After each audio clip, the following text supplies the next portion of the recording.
Olá, meu nome é Letícia. Hoje eu vim apresentar para vocês um pouco do nosso trabalho intitulado A Cultura Celular como Alternativa para o Conhecimento e Conservação dos Spinteróbalos leptopus. Então, esse aqui é o Spinteróbalos, ele está categorizado como em perigo devido a algumas ações antrópicas.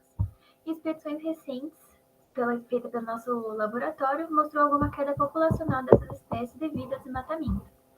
Até o momento, não tem nenhum programa de conservação dessa espécie e muito menos informações genéticas, o que é muito alarmante.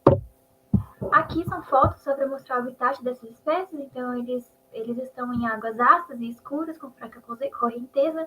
Por ser próximo de rios, são locais que alagam, então estão em valas e pequenas lagoas, águas paradas e vegetação aquática abundante. E provavelmente não altera modificação acentuada no seu habitat, o que a gente já consegue perceber a diferença entre essas duas espécies, que tem 1 ano de diferença. Esse aqui é de 2018, um local que, quando a gente voltou lá ano passado, não existia mais.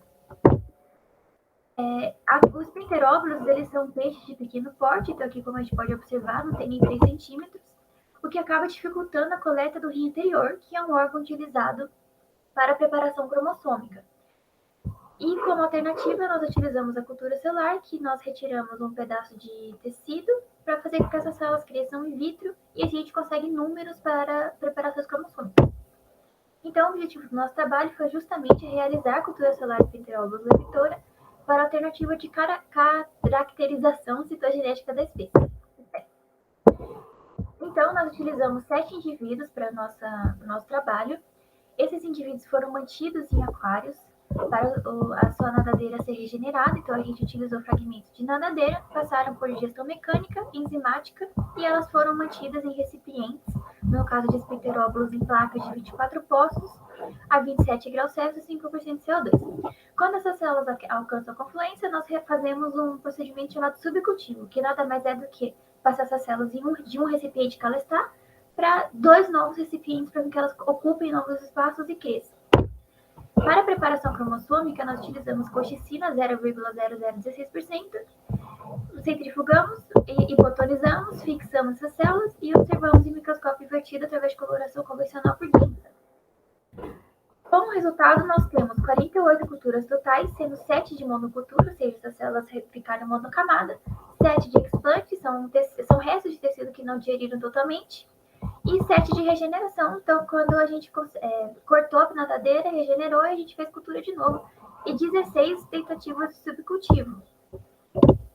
Então, essa primeira foto é uma cultura de fungo, na verdade. Eu trouxe como uma curiosidade, eu tive muita dificuldade com essa cultura, talvez por manter os peixes em aquário. Aqui a segunda foto já dá para observar uma colôniazinha pequenininha aqui de cultura primária de peixes e a sua morfologia após 24 horas. Aqui é só resto de tecido. E a confluência celular ocorreu entre 1 a 10 dias, sendo 1 dia das células que estavam em regeneração e 10 dias das células que não estavam em regeneração. Aqui, 24 horas após o subcultivo dessas células. Nós percebemos que essas células elas cresciam muito bem na sua primeira passagem, principalmente se são células em regeneração, pois essas células já estavam com o seu ciclo celular mais ativo do que as células que não estavam em regeneração. Só que por que eu falei tentativa de subcultivo no slide passado? Porque a gente teve muita dificuldade na padronização do subcultivo. Essas células, elas faziam sua primeira passagem muito bem, mas depois elas paravam seu crescimento, elas acabavam morrendo e desgrudando do recipiente. Então, eu já tive muita dificuldade para padronizar a cultura primária, por ele ser pequeno e eu estou utilizando um pequeno fragmento da nadadeira, eu tive que fazer toda uma padronização da técnica e para o subcultivo eu também vou ter que padronizar novamente. Então, não adianta eu utilizar tempos diferentes de colchicina se eu não tenho estabelecido essa cultura muito bem para fazer com que eu consiga padronizar, então, a técnica para a colchicina de tempos e quantidades.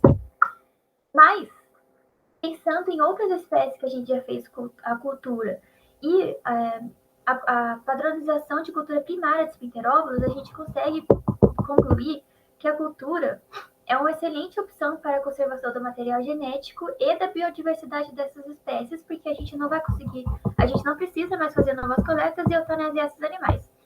Futuramente, a gente quer só tirar um pedaço de nadadeira em campo desses peixes e soltá-los de novo no seu habitat natural. E assim a gente consegue também fazer um banco de células criopreservadas no nosso laboratório mesmo. A gente já tem algumas linhagens lá de outras espécies e seria muito bom se a gente conseguisse de Spinteróbolos também. Então, tudo isso lembrando, no caso de Spinteróbolos, porque ele está categorizado como em perigo.